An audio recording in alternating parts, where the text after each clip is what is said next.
오늘은 스가랴 10장 1절부터 12절 본문으로 주님 다시 오실 때까지 이렇게 삽시다라는 제목으로 주의 말씀 전하겠습니다. 스가랴서는 크게 두 부분으로 나눌 수 있습니다. 첫 번째는 1장부터 8장까지로 바벨론에서 귀환한 이스라엘 백성들이 하나님의 성전을 건축하다가 여러 가지 그 어려움을 겪게 됩니다. 성전 건축이 중단되자 하나님께서는 8가지 환상을 통해서 성전 건축의 중요성을 말하시며 신앙을 독려하는 그런 메시지가 기록되어 있습니다. 그리고 두 번째 단락인 9절부터 14절까지는 그들의 신앙을 독려하면서 앞으로 오실 그 메시아에 대한 예언의 말씀을 하십니다. 지금은 힘들고 어렵고 그 고난과 그 역경이 지속될지라도 그것 때문에 너의 신앙을 멈추지 말고 다시 오실 하나님께서 보내실 그 메시아를 기대하면서 기다리면서 함께 신앙의 그 믿음의 정진을 이루자라고 권면하는 말씀입니다. 오늘 하나님의 약속대로 이스라엘 백성은 고레스 왕 원년에 예루살렘으로 귀환하기 시작했습니다. 어렵게 성전 건축도 완료되었습니다. 이제는 이방인들의 핍박이 완전히 사라지고 황폐하여진 땅도 다시 회복함으로써 이제는 그들에게 이제는 번영과 평안이 우리에게 다가올 것이고 그리고 우리는 그 평안을 누리게 될 것이라는 기대를 가지고 있었습니다. 하지만 성전 건축이 완료된 후 40년이 흘렀지만 현실은 여전히 크게 변화되지 않았습니다. 이방인들의 핍박 조금은 완화되었지만 여전히 핍박은 계속되어 있었고 이스라엘 백성들은 경제적으로 어려운 가운데 있었습니다. 번영과 평안을 기대했지만 그 번영과 평안이 실현될 기미가 보이지 않습니다. 그래서 이스라엘 백성들은 과연 정말로 하나님이 자신들과 함께 하시는 것일까라는 의문을 품게 되었습니다. 그리고 이와 같은 상황에서 많은 이스라엘 백성들이 하나님을 의지하기보다는 세상적인 방법을 의지하며 그들의 삶을 꾸려가기 시작했습니다. 때로는 세상과 타협하기도 하고 때로는 세상의 방법대로 자신의 어떤 어려움과 그 공경들을 풀어가고자 했습니다. 오늘 본문에서 스가랴는 다시 한번 하나님에 대한 전폭적인 신뢰를 회복해야 된다는 것을 말하고 있습니다. 그들이 지금 때로는 어렵고 힘들지만 하나님께서는 반드시 약속하신 메시아를 보내실 것이고 그 메시아가 오심으로 말미암아 하나님이 계획하신 선한 역사들을 펼쳐 가실 것이라고 분명히 말씀하고 있습니다. 그러므로서 너희는 그 상황과 문제 앞에 흔들리지 말고 여전히 하나님을 전폭적으로 신뢰하고 의지함으로 나아가라고 오늘 당부하고 있습니다. 오늘 이스라엘 백성에게 이 공경과 어려움 가운데 하나님은 과연 함께 하시는가? 하나님이 보내시고자 약속하셨던 메시아는 언제 오는가? 그리고 그 메시아가 도래해서 이루실 하나님의 나라는 언제 이루어지는가? 라는 의문을 품었던 것처럼 오늘 우리도 여러 가지 힘든 상황 앞에 그리고 여전히 소망 없는 이 세상을 바라보면서 과연 하나님이 함께 하시고 있는 것인가? 오늘 다시 오신다고 약속하신 예수님은 언제 오시는가? 오늘 주님이 이루고자 했던 그 하나님의 나라는 언제 완성되는 것인가? 라는 의문을 품고 있을 때가 있습니다. 베드로후서 3장 3절부터 4절에 보시면 먼저 이것을 알지니 말세에 기롱하는 자들이 와서 자기의 정욕을 쫓아 행하며 기롱하여 가로되 주의 강림하신다는 약속이 어디 있느뇨? 조상들이 잔 후로부터 만물이 처음 창조할 때와 같이 그냥 있다 하니. 하나님은 어디 계시느냐? 정말로 메시아는 언제 오느냐? 그리고 우리가 지금 의문을 품고 있는 예수님은 언제 재림하시느냐, 언제 다시 오시느냐라고 하는 이 의문은 오늘 이 구약의 스가랴 시대뿐만 아니라 또한 오늘 우리가 살아가는 현실뿐만 아니라 이 시간뿐만 아니라 오늘 초대교회에서도 동일한 의문을 품게 되었다는 것이죠. 오늘 주가 강림하신다고 약속하셨는데 그 강림은 언제 일어나느냐라는 것입니다. 과연 이것은 있을 수 있는 일이고 일어날 수 있는 사건이냐라고 사람들이 의문을 품었습니다. 그러면서 그런 재림, 그런 종말 이런 것들은 없다라고 주장하는 사람도 일어났습니다. 사도들이 활동하던 초대교회 때 예수님의 재림이 임박한 것으로 믿었습니다. 왜? 예수님이 다시 오신다고 분명히 말씀하셨기 때문이죠. 그런데 복음을 전하는 사도들이 죽어가고 오신다고, 다시 오신다고 약속하셨던 예수님은 아직 오시지 않자 여러 가지 그런 혼란이 일어났습니다. 이런 때를 틈타서 주의 재림이 없다고 말하는 자들이 교회 가운데 나타났습니다. 하지만 분명한 것은 지난주에도 말씀드렸듯이 성경은 예수님 다시 오신다라고 분명히 말씀하셨습니다. 성경에 기록된 하나님의 모든 약속들은 하나도 빠짐없이 이루어졌고 그리고 앞으로도 이루어질 것입니다. 오늘 예수님이 뭐라고 말씀하셨습니까? 요한복음 14장 3절에 가서 너희를 위하여 처소를 예비하며 내가 다시 와서 너희를 내게로 영접하여 나 있는 곳에 너희도 있게 하리라 라고 말씀하셨습니다. 또 사도행전 1장 11절에 보시면 주께서 승천하실 때 하늘을 쳐다보고 있는 500명에게 사람들에게 천사가 한 말이 이렇습니다. 갈릴리 사람들아 어찌하여 서서 하늘을 쳐다보느냐 너희 가운데서 하늘로 올라오신 이 예수는 하늘로 가심을 본 그대로 오시리라 하였느니라. 하나님의 약속은 반드시 이루어집니다. 성경을 통해서 예언된 수백 가지의 예언들이 다 이루어졌기 때문에 오늘 이 마지막 남은 하나님의 약속, 주의 약속, 내가 너희에게 다시 올 것이라는 이 재림의 약속은 의심할 여지 없이 반드시 이루어지는 것입니다. 우리는 이 사실을 분명하게 믿어야 되는 것입니다.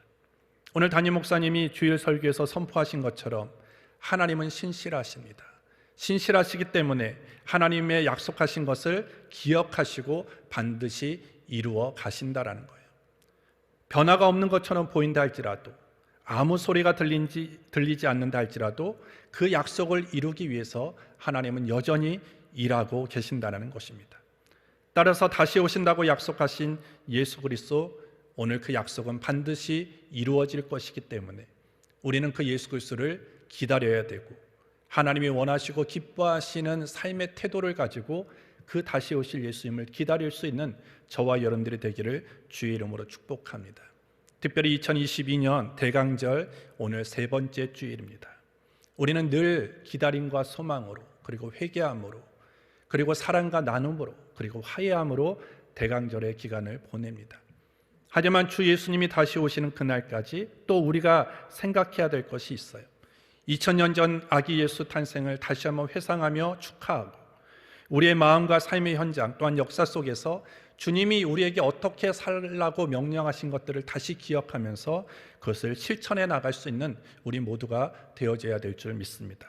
그럼 오늘 스가랴서를 통해서 오늘 메시아를 기대하며 기다렸던 그 이스라엘 백성들에게 하나님이 너희는 어떻게 메시아가 올 때까지 너희는 어떻게 살아야 된다라고 말씀하신 것들, 그 명령이 조금 우리가 다시 오실 예수님을 기다리는 삶의 방식과 삶의 태도와 동일하다라는 것입니다. 오늘 말씀을 통해서 주님을 기다리는 자들이 어떻게 살아가야 하는지에 대해서 잠시 살펴보도록 하겠습니다. 첫 번째로 우리는 예수님 다시 오시는 그날까지 날마다 하나님의 은혜를 적극적으로 구하며 살아가야 합니다. 오늘 본문 1절을 보시면 봄비 때에 여호와 곧 번개를 내는 여호와께 비를 구하라. 무리에게 소낙비를 내려서 밭의 채소를 각 사람에게 주리라. 오늘 봄비로 표현되어 있는 이 히브리 단어 말코시라고 하는데요, 이 단어는 늦은 비라는 의미를 가지고 있습니다. 봄비인데 어떻게 늦은 비가 될 수 있는가 궁금해할 수 있지만 이스라엘의 비에 대한 개념은 우리가 생각하고 있는 비의 개념과는 좀 다릅니다. 이스라엘은 크게 두 차례 비가 내리는데요, 파종할 때 내리는 비를 이른 비라고 얘기하고 그리고 결실할 때 내리는 비를 늦은 비라고 얘기를 합니다. 늦은 비는 태양력으로 3월에서 4월에 내리는 그 곡식의 결실을 돕는 역할을 해주고요, 이른 비는 10월부터 내리는 비로 농부가 씨를 뿌린 후 그 작은 씨앗들이 빗물을 먹을 수 있도록 그리고 그 빗물을 먹고 자랄 수 있도록 내리는 비, 즉 씨앗의 성장을 돕는 비로 이른 비라고 얘기를 합니다. 우리나라는 상식적으로 3월에 4월에 씨를 뿌리죠. 그리고 10월, 11월에 결실을 맺고 추수를 합니다. 근데 이스라엘의 그 기후상 씨를 파종하고 결실을 거두는 것은 우리나라와는 정반대입니다. 그래서 이스라엘은 씨를 언제 파종하느냐? 10월에 파종을 합니다. 그래서 10월에 내리는 비를 이른비라고 얘기를 하고, 그리고 그 대신에 3월에서 4월 사이에 그 결실을 맺고 추수를 거두기 때문에 3월에서 4월에 내리는 비를 늦은비라고 얘기를 합니다. 그래서 오늘 봄비라고 얘기를 하는 것은 정확하게 얘기하면 늦은비를 얘기를 하는 것이죠. 그런데 오늘 성경이 뭐라고 얘기를 합니까? 오늘 성경에는 이른비와 늦은비, 그것은 풍성한 추수를 위해서 반드시 필요한 것인데 하나님께서 그 비를 내려주신다라고 말씀하는 것입니다. 오늘 성경에 잘 살펴보면요, 이 비를 무엇으로 비유할 때가 많은가? 그것은 하나님의 은혜로 비유할 때가 많이 있습니다. 요엘 2장 23절에 보시면 시온의 자녀들아, 너희는 너희 하나님 여호와로 인하여 기뻐하며 즐거워할지어다. 그가 너희를 위하여 비를 내리시되 이른 비를 너희에게 적당하게 주시리니 이른 비와 늦은 비가 정과 같을 것이라. 비가 내린다는 것은 하나님의 은혜가 임한다는 것이고 하나님의 돌보심이 있다라는 것입니다. 반대로 하나님의 은혜가 중단되는 것은 가뭄을 뜻하죠. 하나님이 저주하시고 하나님이 심판하시는 것이 무엇으로 나타납니까? 비가 그친다라는 거예요. 가뭄이 온다라는 것으로 하나님의 심판을 증명하는 것입니다. 그래서 농경 사회에서 비는 안녕과 축복 그리고 은혜의 상징이었습니다. 오늘 1절에 보시면 너희는 비를 구하라고 말씀합니다. 메시아가 오시는 그 날까지 하나님은 그 이스라엘 백성을 향하여 비를 구하라라고 명령하신 것은 한마디로 하나님의 은혜를 구하라라는 명령과 동일한 것입니다. 하나님의 은혜를 구하는 자마다 하나님께서 소낙비와 같은 넘치는 은총과 은혜를 베풀어 주시겠다고 약속해 주신 것입니다. 여러분들, 왜 많은 사람들이 신앙생활을 하면서도 곰핍하고 그리고 또 핍절하며 감사하지도 못하고 행복을 누리지 못한 채 살아갑니까?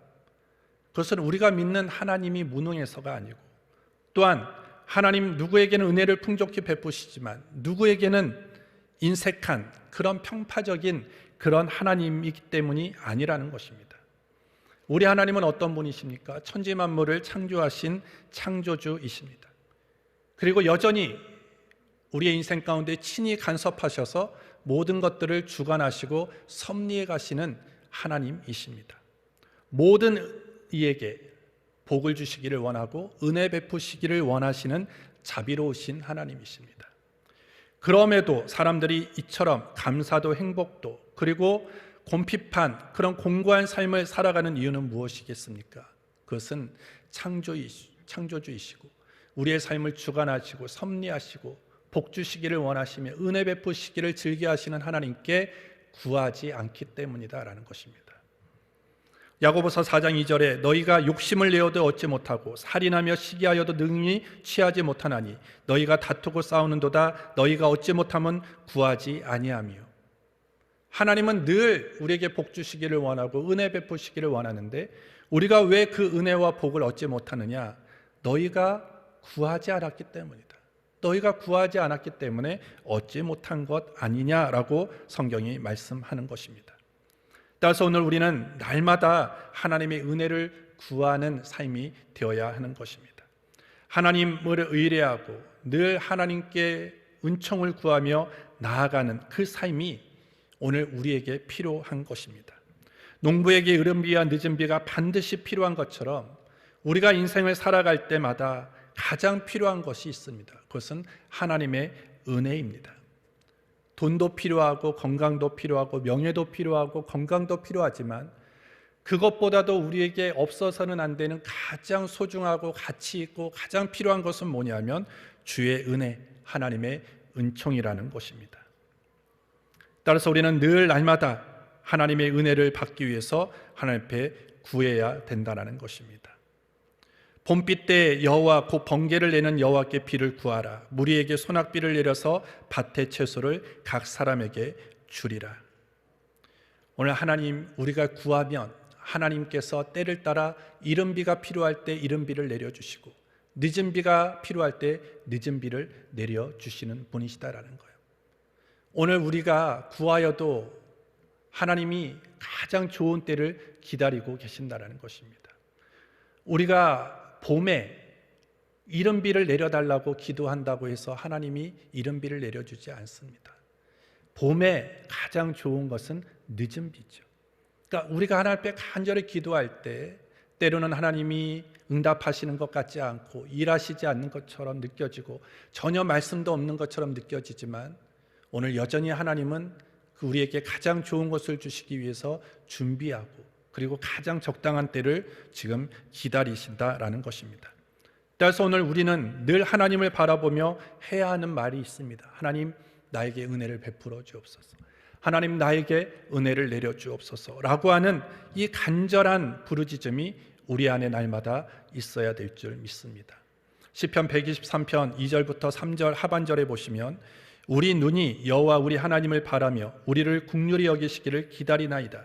여호와여, 우리를 긍휼히 여기시고 긍휼히 여기소서. 심한 멸시가 우리에게 넘치나이다. 오늘 시인이 뭐라고 얘기합니까? 하나님을 바라보며 한 가지를 구합니다. 그것이 뭐냐면 우리를 긍휼히 여겨 주옵소서. 우리를 긍휼히 여기시기를 원하나이다, 기다리나이다 라고 간절히 외치고 있습니다.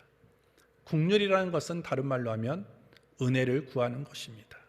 은혜를 베푸소서, 은혜를 구합니다, 은혜를 기다립니다 라고 시인은 반복해서 하나님 앞에 기도합니다. 오늘 우리에게도 필요한 것이 있어요. 하나님의 은혜입니다. 오늘 우리가 찬양하지 않습니까? 은혜 아니면 살아갈 수 없네. 호흡마저도 다 주의 것이니 세상 평안과 위로 내게 없어도 예수, 오직 예수뿐이네. 은혜 아니면 살아갈 수 없는 존재가 저와 여러분입니다. 또 우리는 찬양합니다. 은혜 아니면 나 서지 못하네. 십자가의 그 사랑 능력 아니면 나 서지 못하네. 우리가 이 땅을 살아갈 때 온전하게 서서 전진해 나갈 수 있는 힘은 어디에 있습니까? 주의 은혜에 있다라는 것입니다.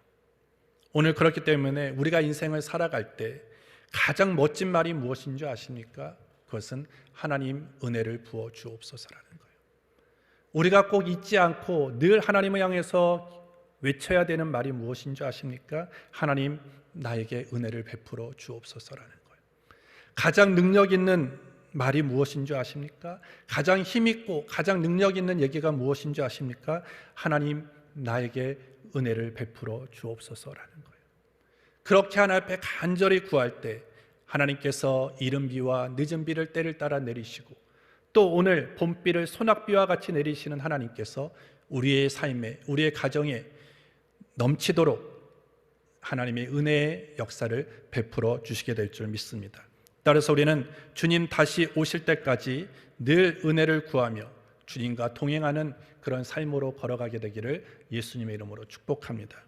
두 번째로 우리는 미혹과 거짓이 많은 시대를 살아갈 때 조심하고 또 조심하며 살아가야 합니다. 오늘 2절을 보시면 대저 드라빔들은 허탄한 것을 말하며 복술자는 진실치 않은 것을 보고 거짓 꿈을 말한즉 그 위로함이 헛되므로 백성이 양같이 유리하며 목자가 없으므로 공고를 당하나니라고 말하고 있습니다. 이스라엘 사람들이 어떻게 합니까? 하나님을 의지하고 하나님을 신뢰하기보다는 드라빔과 복술자를 의지함으로 말미암아 목자 없는 양처럼 방황하고 있다라는 것입니다. 드라빔이라는 것은요, 몸에 지니고 다닐 정도로 작은 물건으로서 부적과 같은 그런 역할을 한 것입니다. 또 복술자라는 것은 무엇입니까? 오늘날로 말하면 무당 그리고 점쟁이와 같은 국가 그리고 미신적인 행위를 통해서 복을 빌어주는 그런 사람들이었습니다. 드라빔이 제시할 수 있는 것, 오늘 성경이 말하면 단지 허황된 말밖에 없었습니다. 또한 그들이 복술자를 의지하지만 그들은 사기꾼에 불과하다라고 오늘 성경이 말하고 있습니다. 오늘 이 시대가 마지막 시대로 갈수록 오늘 우리의 삶에도 이러한 것들이 넘쳐난다라는 것입니다. 하나님을 섬기는 이스라엘 백성들은 이 드라빔과 이 복술자들을 철저하게 배척해야 되는 사람들이었습니다. 그런데 그들은 어떻게 합니까? 그들의 미래를 점치기 위해서 드라빔과 그리고 복술자들을 의존하고 의지했습니다. 그들의 삶의 주관자가 누구인지를 그들이 망각했기 때문에 세상 만물을 창조하시고 하나님의 계획과 섭리 안에서 질서 있게 이끌어 가시는 하나님을 의지하기보다는 오늘 드라빈과 점수를 더 의존하고 의지했던 그런 어리석음에 빠졌고, 결과적으로 그들의 인생은 진리를 찾는 것이 아니라 양처럼, 목자 없는 양처럼 방황하는 존재가 되어온 것입니다. 오늘 2절에 얘기하는 게 무엇입니까? 백성이 양같이 유리하여 목자가 없으므로 공고를 당하나니, 이렇게 되어 있습니다. 목자가 없는 양, 여러분들 한번 상상해 보십시오. 방황하는 양 한번 상상해 보십시오. 그 양이 안전해 보입니까? 행복해 보입니까? 안전해 보입니까? 절대 그렇지 않죠. 위험해 보일 뿐이고, 그리고 그 양의 모습은 편안하지 않다라는 것입니다. 오늘 우리도 마찬가지죠. 우리가 하나님을 신뢰하지 않고 세상의 허탄하고 험한 것에 마음을 빼앗기고 우리의 잘못된 그런 모습으로 그들에게 나아갔을 때 우리 인생 또한 어떻게 되느냐? 이 목자 없는 양각 같은 그런 방황하는 인생이 되어진다라는 것입니다.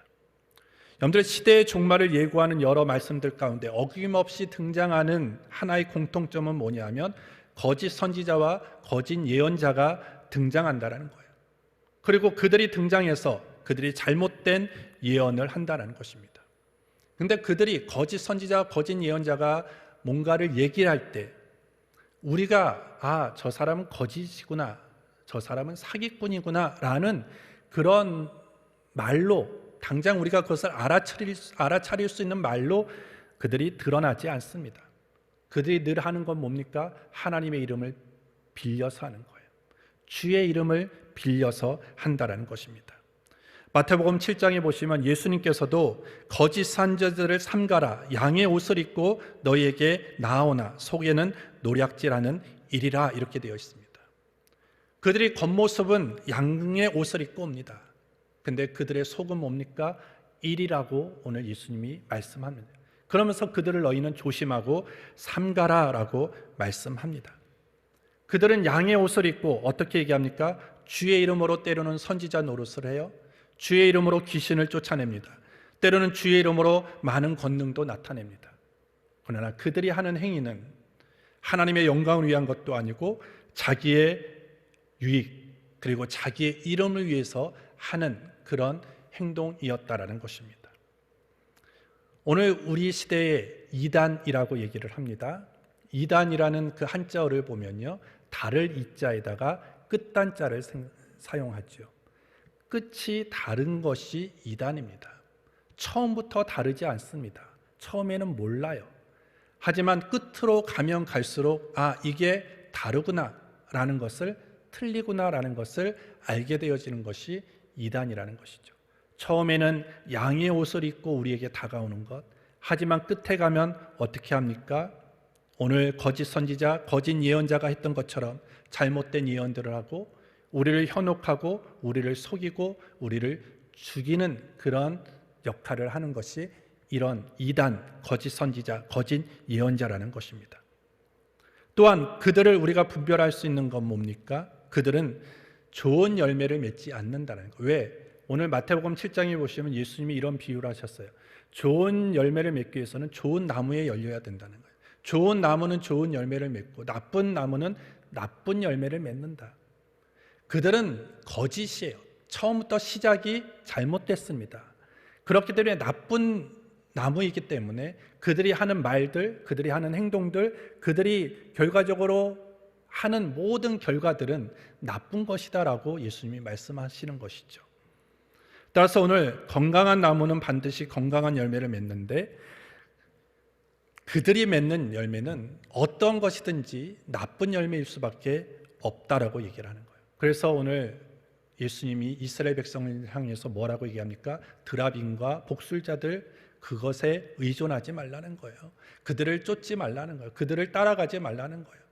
오직 하나님을 신뢰하고 하나님을 의지하라고 오늘 말씀하고 있는 것입니다.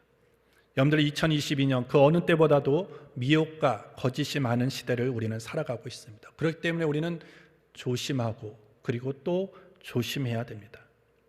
그 조심하고 조심해야 될 그 행동 중에는 가장 필요한 것이 있어요. 그것은 하나님의 말씀으로 충만해야 된다는 거예요. 진짜와 가짜를 여러분들이 어떻게 분별할 수 있습니까? 그것은 진짜를 잘 알아야 됩니다. 돈도 진짜와 가짜가 있고요. 백도 진짜와 가짜가 있습니다. 짝퉁, 이미테이션, 우리가 보통 이렇게 얘기를 하는데요. 수많은 짝퉁 중에서 정말로 진짜 명품을 골라낼 수 있는 게 뭐겠습니까? 진짜를 알아야 되는 거예요. 가짜를 알 필요가 없고요. 진짜를 알아야 됩니다. 진패와 위패를 구분할 수 있는 방법, 진패를 정확하게 알면 수많은 위패를 다 걸러낼 수 있는 것입니다. 오늘 우리의 신앙도 마찬가지예요. 진리를 알면, 진짜를 알면 모든 잘못된 거짓된 것들을 우리는 분별해낼 수 있는데, 이 세상의 진리는 단 하나밖에 없어요. 그것은 성경밖에 없습니다.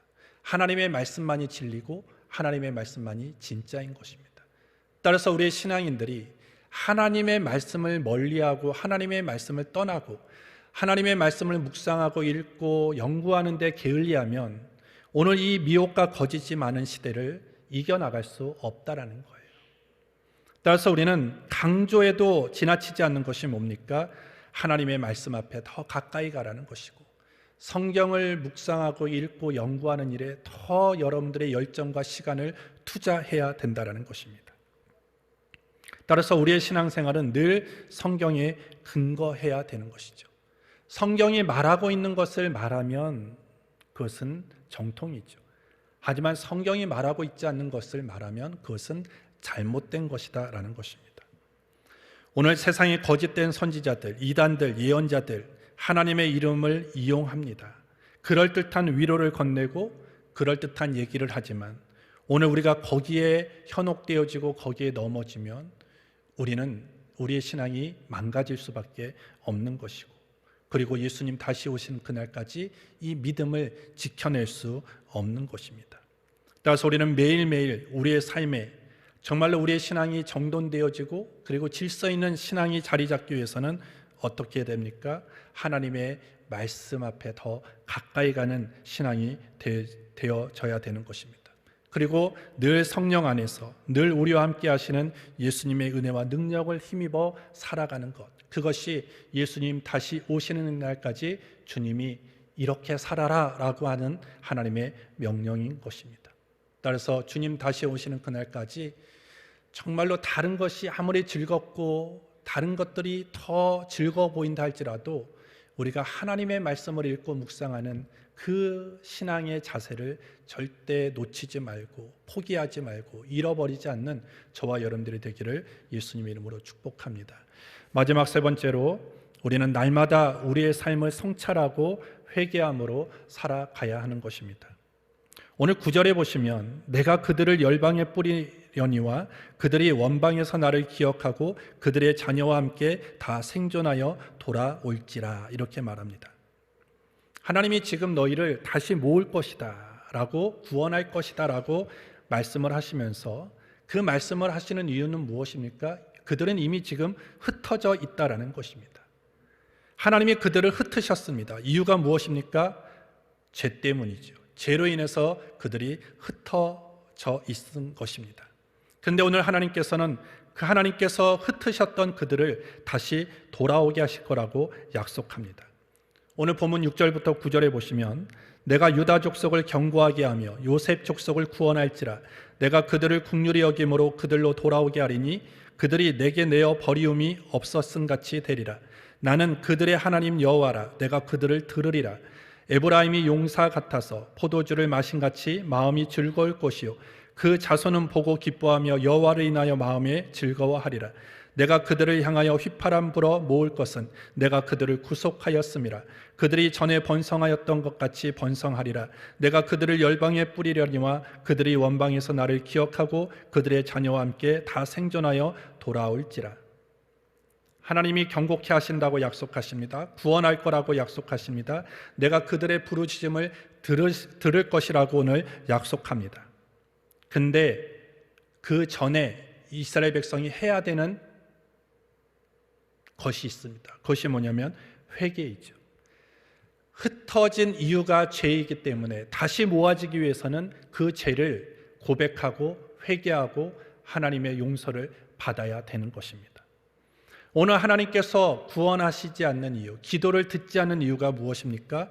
이사야 59장 1절부터 3절에 보시면 여호와의 손이 짧아 구원치 못하심도 아니요 귀가 둔하여 듣지 못하심도 아니라 오직 너희 죄악이 너희와 너희 하나님 사이를 내었고 너희 죄가 그 얼굴을 가리어서 너희를 듣지 않으시게 함이니 이는 너희 손의 피에 너희 손가락이 죄악에 더러웠으며 너희 입술은 거짓을 말하며 너희 혀는 악독을 바람이라.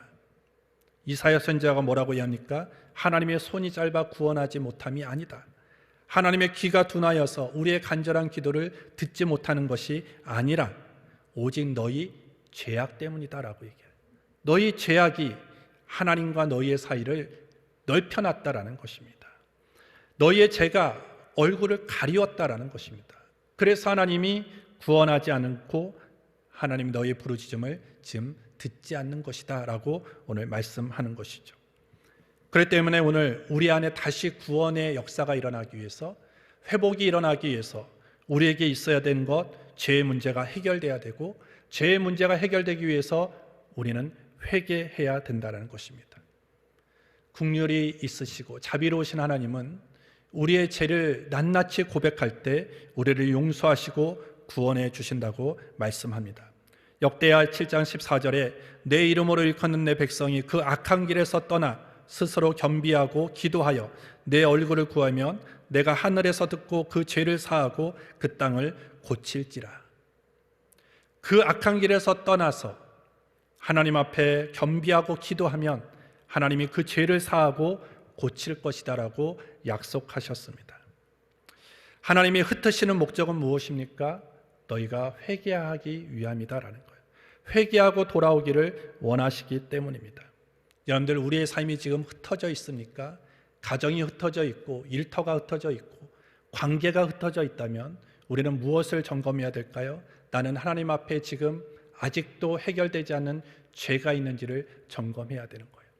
내 모든 삶을 성찰하고 돌이켜서 회개함으로 나아갈 때 오늘 그 죄의 문제는 해결되어질 것이고, 그 죄의 문제가 해결되어질 때 하나님의 그 구원의 손이, 하나님의 그 능력이 우리의 삶에 역사하여 주셔서 우리를 구원하시고 우리의 기도를 들으시고 우리를 더욱더 견고하게 하실 것이라고 오늘 분명히 말씀하는 것입니다.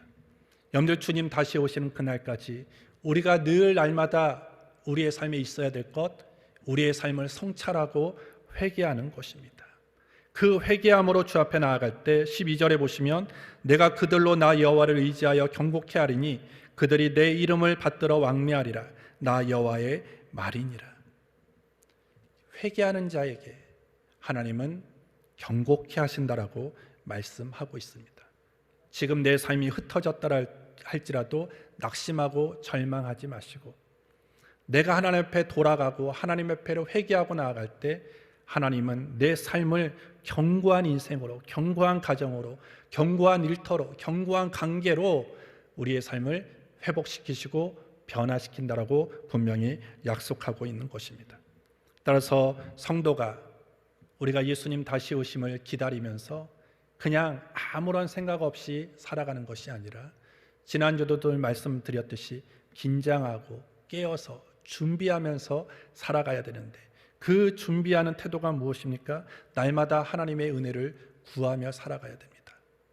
그리고 미혹과 거짓이 많은 그 세상에서 늘 말씀 앞에 가까이 가며 한 걸음 한 걸음 조심스럽게 진리 가운데 걸어가는 자가 되어야 되고, 또 마지막으로는 날마다 우리의 삶이 죄악의 길에 들어가 있지 않는지 성찰하고, 또 해결되지 않은 죄의 문제를 하나님 앞에 철저하게 진실하게 회개함으로써 죄의 문제를 해결하며 살아가는 자가 되어야 되는 거예요.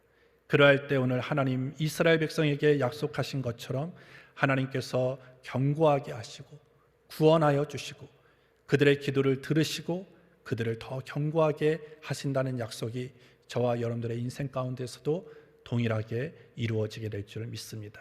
하나님 아버지, 감사합니다. 오늘 대강절 세 번째 주일을 맞이하여 이렇게 주일 육부 예배로 우리의 발걸음을 인도해 주신 것 감사합니다. 오늘 주신 말씀처럼 이 마지막 때 예수님 다시 오심을 기다리면서 날마다 하나님의 은혜를 구하는 삶이 되게 하여 주시옵소서.